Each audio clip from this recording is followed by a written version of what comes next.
Hey guys, it's Laura Kate. Hey, I saw Bill Gates really driving a theme of Disney, and I believe it was to control and capture a nation. You know, growing up in Hannah with Hanna-Barbera, William Hanna, so that was my cousin's grandpa.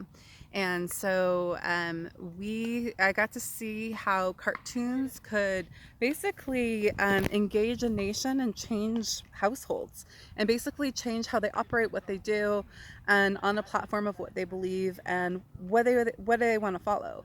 And it was just really interesting to watch that and to realize that one man, I mean a team, and William Hanna and his partner Barbera, that they were changing the lives of people in communities, but it was across America, across the board. And so, you know, they were basically fighting with Disney at the time for who was going to be the number one cartoon. Disney won out with that. But, you know, Hanna-Barbera was just right there, right with Disney, right running. Well, so I've read the plots for the Laura Disney came out in 2009 in a Costco magazine, and it was number 9, and it was the whole year, and all the issues of the Costco magazine that I got, because I was actually right there in Medina. I had a post office box and I was receiving the magazines that were going to Medina, this exclusive neighborhood of Bill Gates and Jim Senegal. So I don't know what other people got in their Costco flyers, but I got all the ones that were for New World Order, and it's sent from Costco directly. And so I don't know if they did a couple different publishings. I can't imagine they would send that to all of their customers. I mean, my God, are you guys nuts? But it was, they published the Laura Disney in there, and that was me. And so what they did is they came up with a story that Michael Eisner had deposited this money back in like early 2001, 2002 under a Melinda Gates for a Laura Williams with Disney money, with Disney rights that were owed to me. Now that wouldn't be out of the box because of William Hanna and because of, you know, of the rights that were sold to Warner Brothers. And then there were the rights in Disney.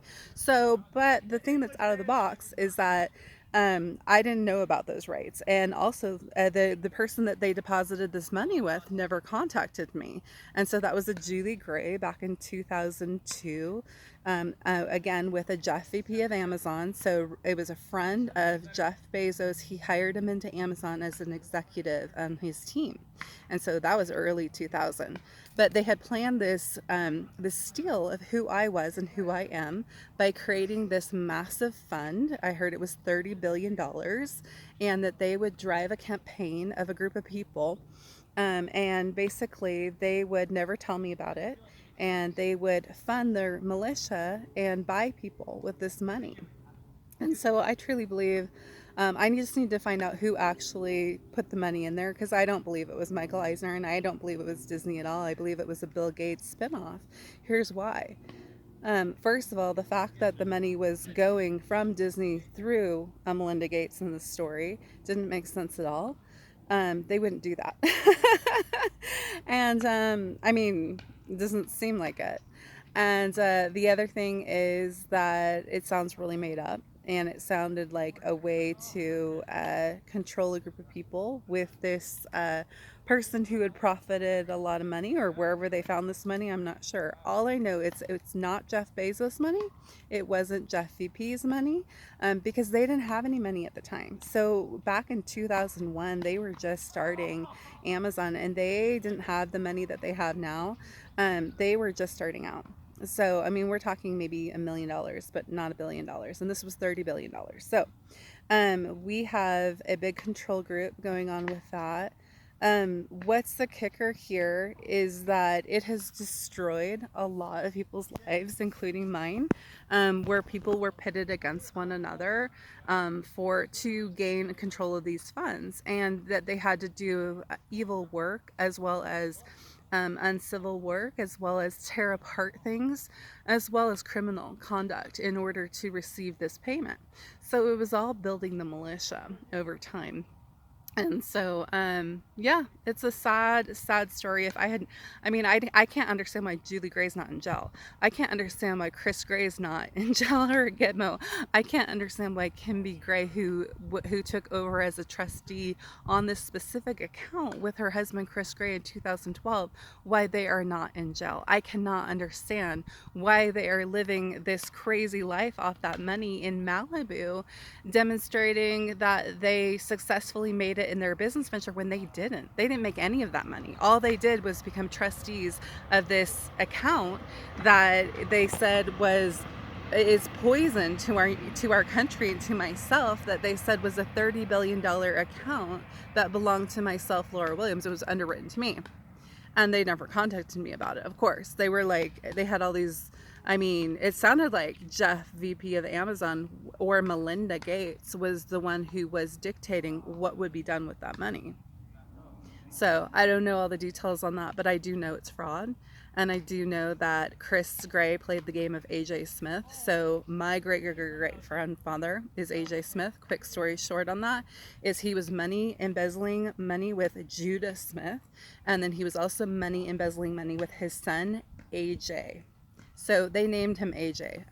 I kind of think it had to do with the money. It was like they had this paralyzed kid when they're living just like in Medina area. I think it was called Yarrow Point, was where their house was.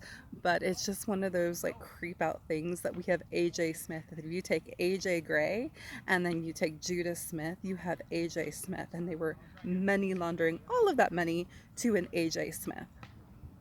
And that's my gene pool, winner of the Civil War, exactly who Bill and Melinda Gates were targeting, exactly who Senegal wanted his daughter in all the programming to be number 3 and to be Suzanne Senegal of Suzanne Williams, which is my younger sister. So they did a lot of legwork to do that. What did I see stalking me after I went to Arizona? Oh my God, it was like 8 months after I went to Sedona.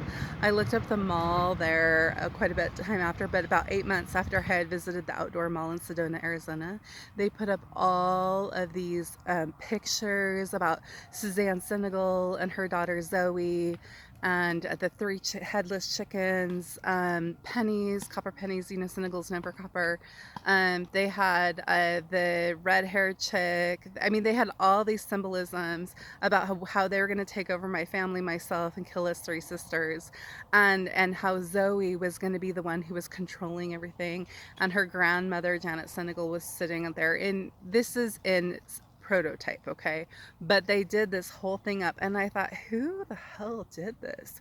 Who the hell is stalking me this terribly in 2019 that would take the time and hire out? I hear Bill Gates did it. It's just his kids have nothing to do. I mean, his kids are so fucking bored. If you think of Bill Gates and his brilliance, his kids don't work. And it's just like all they do is this crime all day long. And this is what I've seen is this is their Disneyland project. Like this is their father's gift to them, is to ruin our country. And it's their Disneyland. It's their secret society. It's the Mickey that came out in Hallmark in 2024. It's the, this is like, I'm done. I'm really done, Bill. And you know what? It's like your kids, they need to go to prison because they've all been engaging on this. I saw Rory personally. I mean, I saw your daughter's prototype, Phoebe, several times, and then you've displayed Jenny all over the nation in this crime group taking over our country. And you said, and I quote, what was said in this is there's no help for that. There's no help for that. Hell yeah, there is, Bill.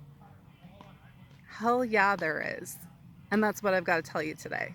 Hell yeah, there's help for that.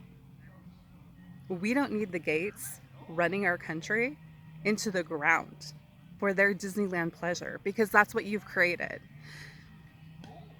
No, I'm done. It's Laura Kate.